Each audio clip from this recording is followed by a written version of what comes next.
وَإِذَا لَقُوا الَّذِينَ آمَنُوا قَالُوا آمَنَّا وَإِذَا خَلَوْا إِلَى شَيَاطِينِهِمْ قَالُوا إِنَّا مَعَكُمْ إِنَّمَا نَحْنُ مُسْتَهْزِئُونَ۔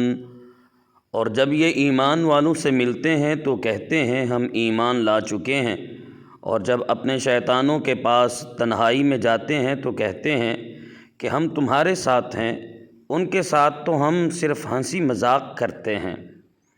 صحابہ کرام رضی اللہ عنہم اور پیشوایان دین کا مذاق اڑانا منافقوں کا کام ہے۔ آج کل بھی ایسے لوگوں کی کمی نہیں جو اپنی مجلسوں اور مخصوص لوگوں میں علماء اور صلحاء اور دینداروں کا مذاق اڑاتے ہیں، اور جب ان کے سامنے آتے ہیں تو منافقت سے بھرپور ہو کر خوشامد اور چاپلوسی کرتے ہیں اور تعریفوں کے پل باندھتے ہیں۔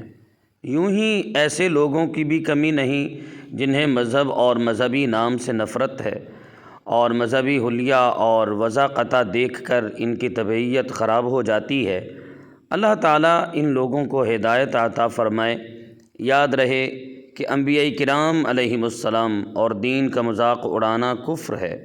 یوں ہی صحابہ کرام رضی اللہ عنہم کی بے ادبی گمراہی ہے، اسی طرح علم کی وجہ سے علماء دین کا مذاق اڑانا کفر ہے، ورنہ حرام ہے۔ آقا کریم علیہ الصلاۃ والتسلیم نے ارشاد فرمایا، منافقوں سے دور رہو اور انہیں اپنے سے دور کرو، کہیں وہ تمہیں گمراہ نہ کر دیں، کہیں وہ تمہیں فتنے میں نہ ڈال دیں۔